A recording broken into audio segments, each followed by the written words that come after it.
Hey there, Wolfie here, or Oliver, any of the many names that I have.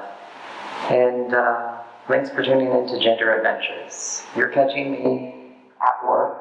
New place, by the way. But I just wanted to do a real quick video. Just checking in, saying hi, and letting you know what's been going on. So, I just got off of a panel for Cedar Rapids Pride, and there was a lot of great conversation and hearing other trans men's stories, and one man who started his journey back in the early 2000s before everything was as readily available as it is, and that was extremely inspiring. I'm going to reach out to him and see if I can share his story or maybe even get him on Gender Adventures to kind of talk about it, but that's not my story to tell. One of the takeaways that was said, that admittedly I said it, but it just kind of came out, and that is that no matter what people say on if you're man enough, or if you're woman enough, or if you're enough of a lady, that no matter what, you're a man. You know you're a man. And that's man enough. You're man enough. And if you're not a man, if you're somewhere in between, that's you. And that's valid. That's good. You don't need to fit into something special. And terms and definitions are fantastic because they help us communicate with each other. They help us understand more about ourselves. But they're just guidelines. Right? It's up until very, very, very recently, I always considered myself as bi. And then I was recently educated in knowing that the difference between pan and bi is actually kind of preference. So, like,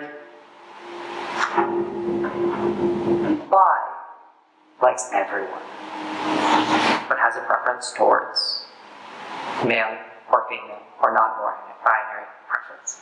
Pan likes everyone, and there's not really a preference there. So, for most of my life, identifying my sexuality, I identified as bi. Then I was given new information, meaning that the slight difference is a matter of preference, which then lets me know, oh, I'm pan. I didn't realize that before.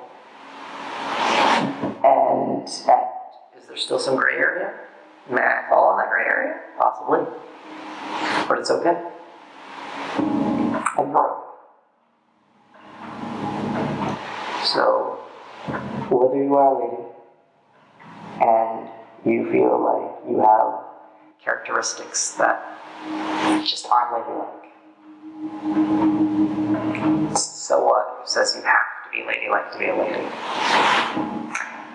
And if you're a man and you have very flamboyant,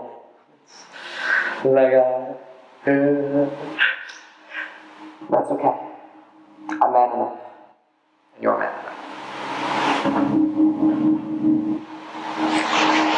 And if you're somewhere in between,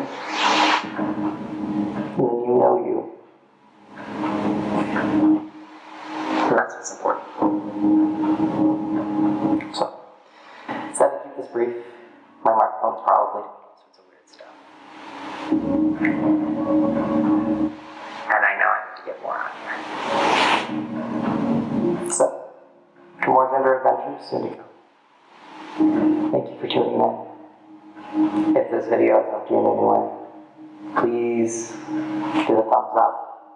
Please comment.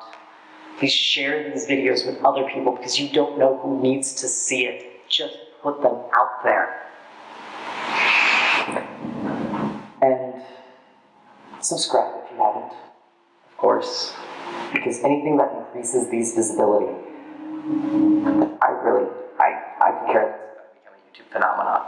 What I care about is for people who need to see these videos, who benefit from seeing these videos, whether they be trans or bi or pan or gender fluid or anywhere on the LGBTQ plus spectrum, or allies. Allies are important too. For people to be able to go, I have no idea what's going on, I'd like some education. I know I don't fall into these, but there's this whole world I know nothing about. Those people, you, are important. Because we're all on this planet together. And it's not just us versus them versus us. We're all together. And knowing about each other and what is good and kind and decent is important, and how we grow to respect one another. So, thank you so much for tuning in. Please like, subscribe, and comment. We'll catch you next time. Bye.